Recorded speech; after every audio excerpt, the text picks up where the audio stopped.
Hey there, Sharon Horne-Ellstrom here. Welcome to Supersize Your Business for female entrepreneurs, or Supersize Your Business, our Facebook group where I go live every day and I share a business idiom.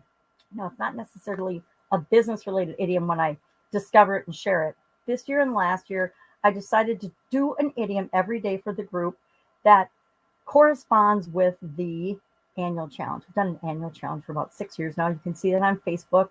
Uh, all of them are in our private group Get Up and Go challenge page, or actually Guide 16 this year. Last year was Guide 15.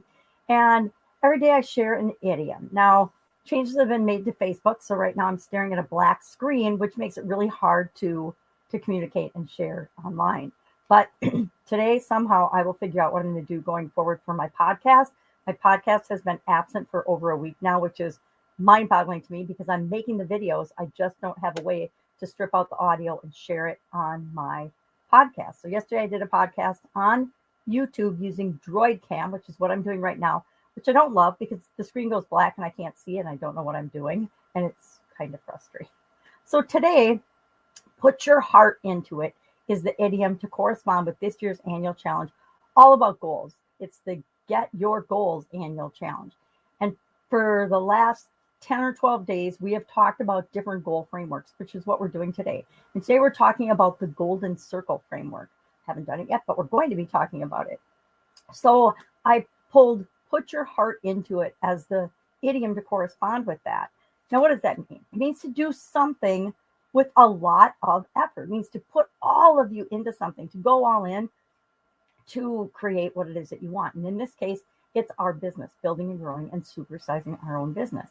So I looked up different ways to do that. I'm going to grab my magnifying glass so I can share some of those.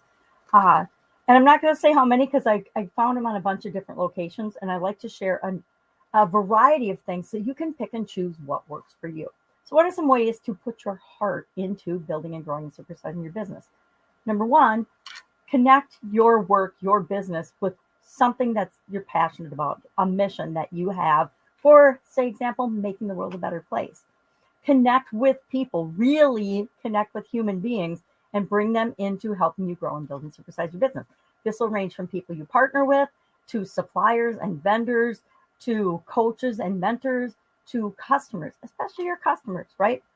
Leave no employee behind. I think this is a great one because so often as we're building and growing and supersizing our business, I'd like to think I haven't done this, but maybe I have in some instances, but we grow beyond people's capability. Instead of figuring out how to help them grow themselves to grow with the business, they end up moving on to different things. Now, I always love it when people leave me to do something that's for them and in their best interest moving forward. And so I totally believe in this leave no employee behind. Black screen again, super crazy. Invest on work-life balance. Or insist on work-life balance. So this is one that I have not been a good example of. In my lifetime, I was never a good example of work-life balance. I kind of believe, and this is probably why I'm not a good example of it, that balance is ridiculous, that it's not possible. And a lot of people define balance as everything gets equal time and energy. And that's not the way our life ever works. When we're raising our family and raising our kids, our family gets a lot more attention because it needs to than other areas and aspects of our life. And when we're older, we have to give more attention to our health and our well-being, although we should have been doing it all along and then it wouldn't need so much attention. So the balance one, you decide what's right for you, like everything else I say, right?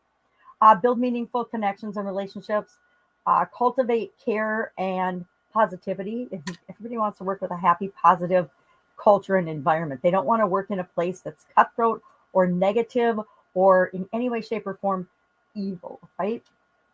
Unless, of course, you're the leader of an evil mastermind. Follow your passions. We talked about that. Do what you believe in and believe in what you do, right? Boy, I owned some businesses and operated some businesses that were awesome businesses. I liked them. They made the world a better place, but I was not the least bit passionate in what I was doing in them. I believe that they were good businesses, but I didn't believe they were the best fit and the best business for me. And I struggled until I moved on to different things that I was a better fit for. Recognize and appreciate other people. You can never appreciate other people and your current situation enough, right? We always want to be appreciating and grateful for what we've got, because that's how we create more of it in the world and in our lives. Uh, Make sure that you take care of yourself. Self-care comes up so many times, because guess what? If you don't have your health, if you don't have your mental health, if you don't have your spiritual health, if you're not in a good position, it's virtually impossible to grow and supersize your business. Be honest, always be authentic, always use your own voice, and be transparent. Those were 4 tips from a couple of articles that I read that were good. Again, not everybody's transparent. Not everybody builds their business on being authentic and transparent. A lot of times people are one person in their personal life, and then they have a brand or a business persona that their business represents. There's lots of examples of that. And you have to decide and choose what's right for you.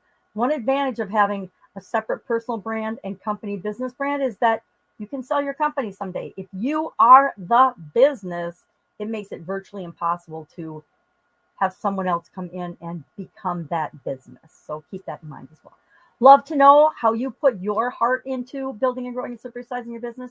Share in the comments below, and I will, of course, be with you tomorrow.